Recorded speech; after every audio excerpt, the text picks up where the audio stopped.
Hello, ladies and gents! Like many of you probably, I have been super busy during the holidays, causing a disturbing lack of gaming time, but I could still sneak in a couple of Ace Tanker games nonetheless.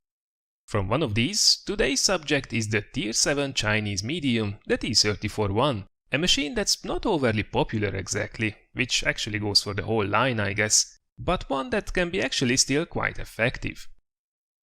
Now, as usual, we will start off with a very quick look at the history of the machine and the armor profile of it. So, if you wanna skip straight ahead to the action, your timestamp awaits in the description below. Now, history-wise, we will be rather quick indeed, as this is one of those blueprint-only machines. The story is that back in 1954, the Chinese government was thinking about building their own variant of the trusty, but by then a little bit outdated T-34-85. Now, the T-34-1 was actually a suggested alternative, which would have made the machine a little bit lighter and smaller. No prototype was ever built, however, so the tank didn't even see trials. Now, jumping over to the in-game armor profile, luckily we actually have something to talk about. The Chinese medium tanks are usually quite resilient, at least compared to their same tier counterparts, and the T-34-1 is no exception. Now, the hull itself isn't that impressive with only 60mm of armor on the upper plate, 45 on the lower plate and the sides, and a bare 40mm in the back. But this is actually good enough so the tank can sidescrape effectively with careful angling, and thanks to the low silhouette of the machine, the lower plate is actually often an auto bounce zone for the enemy as well. Now, the turret on the other hand is quite impressive for a Tier 7 medium, with 170mm of well-rounded armor in the front, 120 in the sides and 60 in the back. The nice round design will cause quite a few bounces on the side of the turret, and the gun mantlet, while rather small, will block pretty much anything as well. High penetration guns can go through the cheeks of the turret next to the gun, but you will still need about 200mm plus to go through there. The only real weak spot are the cupolas with 30 to 120mm of armor only, but if you can put this thing hull down and keep moving back and forth, you can be a surprisingly tough nut to crack to the enemy. Alright, this was probably enough with the dry stuff, so let's fire up those engines and have a look at those stats during the gameplay. Alright, so here we are in our T-34-1, this time around in a standard battle on Swamp. Now, before we start to have a look at the details of this little machine, let's just have a very quick look at the match we got ourselves into, and, well, isn't really the stuff of dreams, is it? We are bottom tier, we will be mostly facing tier 8s, and there are even a couple of tier 9s on the enemy team to make matters even worse. So we really have to play this one smart if we want to have a good result. But back to the Tier 7 Chinese medium, what's this tank actually like? Well, I certainly had a similar vibe than with the T-20, the Tier 7 American medium, although the tanks will have some pretty important differences. Why I'm saying is that they are kinda similar is because both of them play like more of a support tank, which are reasonably mobile, have a quite nice punchy gun, but at the same time a low rate of fire, so they can't really go all in and just fight their way out of trouble. Get them into a good position though, and they can be quite effective, as we will also see in this battle. So let's first have a look at the gun. Now, the main difference between the T-20 and the T-34-1 is that while the T-20 has a 90mm gun, this one has a 100mm main armament. Although I have to say that the positives that it gains are rather minor only, and we will lose a lot in terms of gun handling. What's definitely on the positive side is now we have better penetration, 175mm, it's not bad at all at Tier 7. And we are even more punchy with 250 average damage, which is not bad for a Tier 7 medium tank.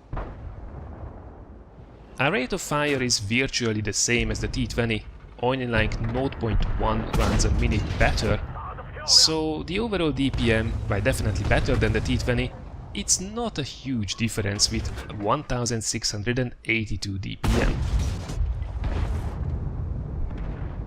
It certainly has to be said though as well that we carry a lot less ammunition than we did with the T-20 this time around, only 34 shells, so you better make sure that every single shot counts. I didn't really find that it would be a huge problem, but in longer drawn out games it certainly could give you a couple of issues.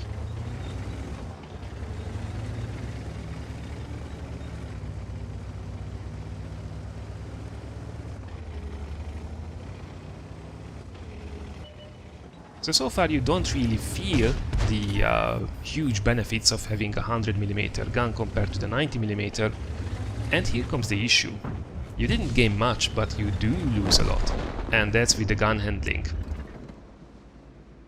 Well, first of all, you have a lot worse aim time. Almost 2.8 seconds is a long time for a medium tank.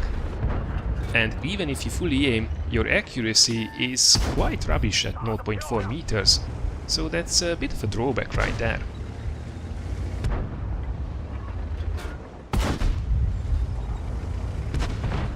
Now dispersion values are rather mediocre as well, and you have the typical Chinese 5 degrees of gun depression. Now this tank is rather low profile, so it's not awful, but you will definitely feel the difference between this and driving something with 10 degrees of gun depression.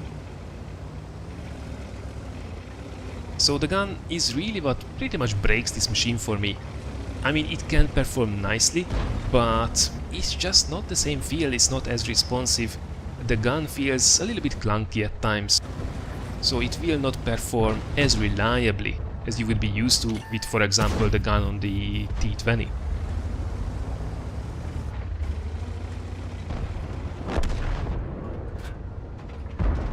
Now, of course, we can talk also about positive differences, one being the armor on this thing. As we did see at the beginning of the video, we gain actually quite a bit of armor, especially on the turret. Opposite to the T-20, which really can't bounce much, this thing, especially if you can get hull down and don't stay still in one place, you can be actually quite a nasty thing to dig out from a strong position.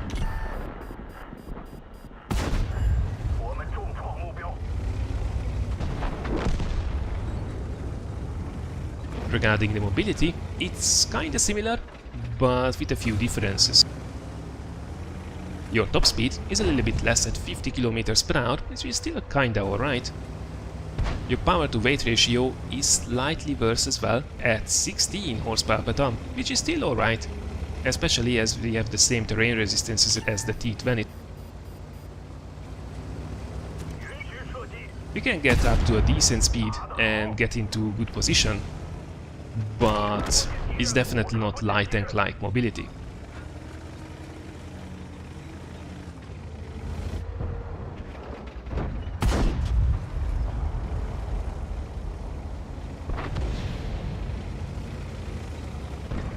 So overall we can say that the T-34-1 is a quite nice support tank, but there are just stronger alternatives out there, starting with the T-20. If you want to have this big punchy support experience.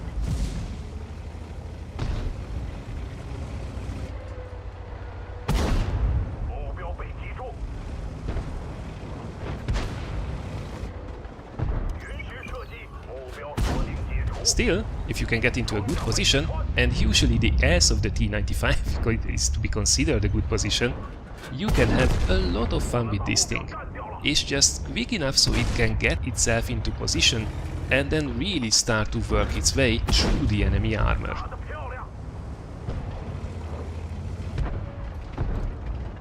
So yeah, we are over 3000 damage already in a basically tier 9 match.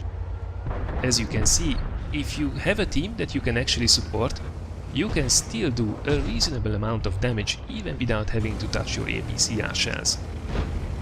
So, verdict time. It's not a bad machine, but it definitely won't be my favorite choice at tier 7. Alright, this was my first days in the T-34-1, and while I didn't have to carry my socks off really, I was very happy with the overall result nonetheless.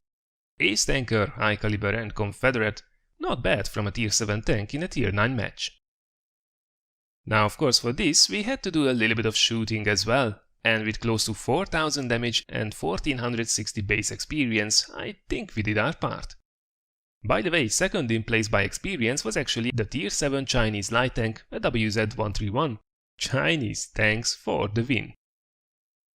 Last but not least, we fired 21 shots, only 16 of which hit, but at least all of them penetrated as well. And since we didn't have to fire any APCR shells in this game, we closed the match with a rather nifty 53,000 credit profit. So, that's it from me about the T-34-1. I hope you found this little video useful or at least entertaining, and if you did, thanks a lot for considering giving this a like or sharing it.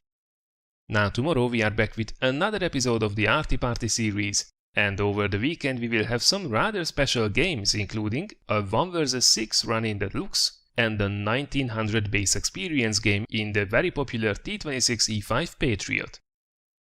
Thank you very much for watching everyone, and I look forward to seeing you again in one of the next videos.